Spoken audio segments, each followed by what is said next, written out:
Cher ami, bonsoir à vous, ou bonjour, ça dépend du temps dans lequel vous vous trouvez.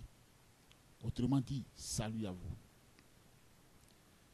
Sage Sari a déjà plusieurs vidéos et vous avez vu déjà plusieurs vidéos sur l'utilisation de ce logiciel.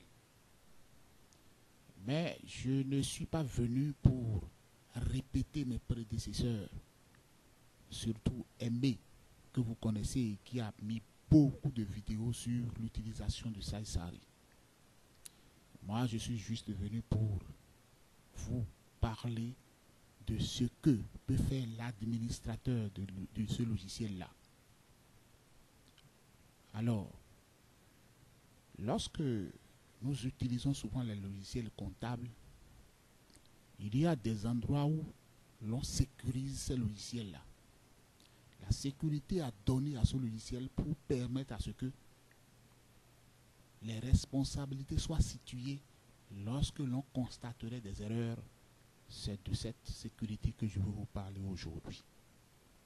N'oubliez pas, j'avais mis sur le net, entre-temps, une vidéo qui parlait de l'utilisation que peut faire un caissier ou une caissière de la caisse décentralisée.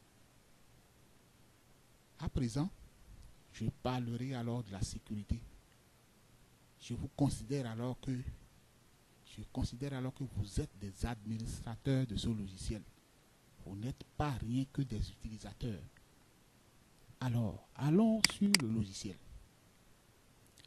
Lorsque nous ouvrons le logiciel Sage Sari, nous avons des menus en haut. Et ces menus ont toute une fonction. Nous entrons dans le menu fichier. Et dans le menu fichier, nous allons venir au niveau de autorisation d'accès. C'est le sous-menu autorisation d'accès. Ce sous-menu autorisation d'accès permet à l'administrateur de sécuriser l'accès et l'utilisation du programme en vue de situer les responsabilités. Pour que cet administrateur joue ce rôle de sécuriser, bien sûr, l'utilisation du logiciel, il a trois fonctions qui lui sont disponibles ici. Il y a la gestion du mot de passe. Il y a les utilisateurs. C'est à ce niveau qu'il crée les utilisateurs et qu'il limite leur utilisation du système. Il y a également le paramétrage de sécurité. Nous verrons tout ça en détail dans plusieurs vidéos. Mais aujourd'hui, vous allez me permettre de vous montrer comment, en tant qu'administrateur, vous pouvez créer un mot de passe pour sécuriser l'utilisation de votre logiciel. Il peut arriver que vous-même, vous ayez votre logiciel avec lequel vous gérez la comptabilité de plusieurs sociétés ou bien la comptabilité d'une société. Mais vous n'êtes pas le seul à utiliser le poste sur lequel vous l'avez installé. Alors n'importe qui peut venir ouvrir lorsque ce n'est pas sécurisé par un mot de passe que vous seul vous connaissez. Alors nous venons dans le menu fichier, je reprends. Nous venons dans le menu fichier et nous venons au niveau du sous-menu autorisation d'accès. Elle nous donne accès sur d'autres fonctions. Nous allons utiliser aujourd'hui la fonction gestion de mots de passe. Nous cliquons là-dessus. Lorsque nous cliquons sur cette fonction gestion de mots de passe, nous apparaît alors une icône. Et le titre de l'icône, comme vous le lisez, c'est gestion de mots de passe. Et entre griffes, il y a administrateur. Tout juste après cela, vous devez saisir ce nouveau mot de passe dès la prochaine ouverture de la société. Conservez-le soigneusement. Ça voudra dire que le mot de passe que vous allez mettre tout à l'heure est un mot de passe que vous ne devrez pas oublier. Un mot de passe que vous devrez écrire quelque part pour vous le rappeler à chaque fois que vous voulez travailler. Sinon, lorsque vous mettez le mot de passe et que vous fermez le système, si vous oubliez le mot de passe, il vous sera difficile de rouvrir ce système-là. Autrement dit, vous perdez toutes vos informations. Alors, dans notre cas, nous n'avions pas eu de mot de passe pour le logiciel.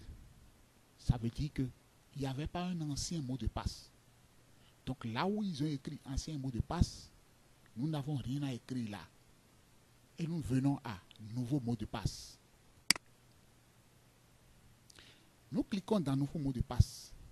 Il nous faut alors écrire le nouveau mot de passe que nous voulons mettre pour sécuriser notre système ou sécuriser notre logiciel. Alors, écrivons alors ce nouveau mot de passe.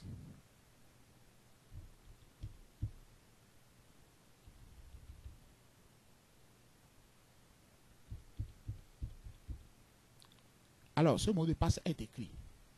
Nous venons en bas, on dit confirmer le nouveau mot de passe. Pour faire cette confirmation, ça voudra dire que nous répétons le mot de passe que nous venons d'écrire tantôt. Alors, nous répétons alors le nouveau mot de passe que nous avions écrit.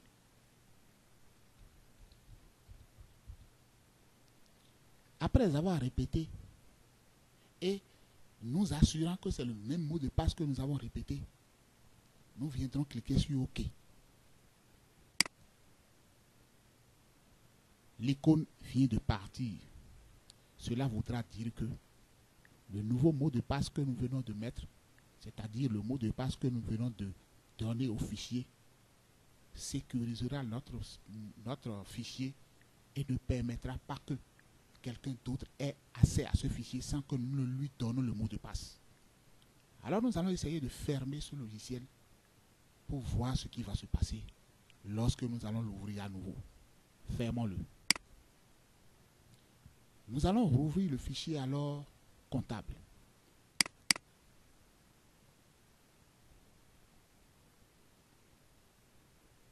Vous voyez présentement, lorsque nous venons de l'ouvrir, une icône apparaît, autorisation d'accès.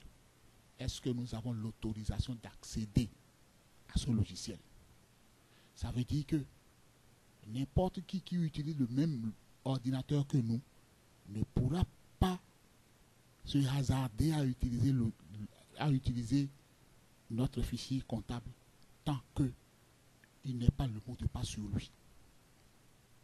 Alors, au niveau du nom de l'utilisateur, il est écrit administrateur.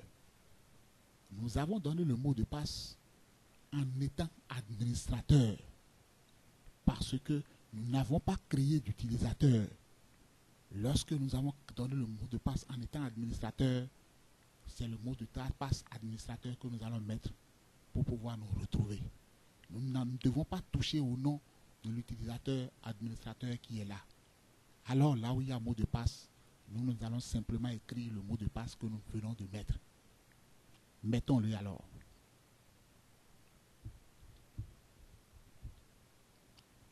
Après l'avoir écrit, nous avons la possibilité de cliquer sur OK pour voir si le logiciel va s'ouvrir réellement.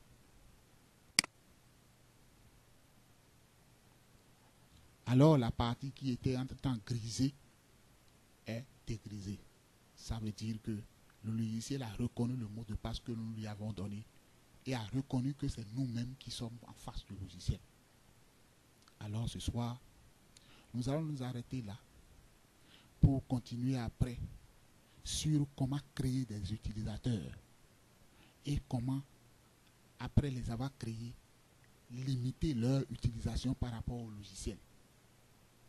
Alors, nous nous arrêtons là pour cette vidéo et incessamment, vous aurez la seconde vidéo qui traitera de la création des utilisateurs et de la limitation de leur accès. Merci beaucoup à vous. À la prochaine.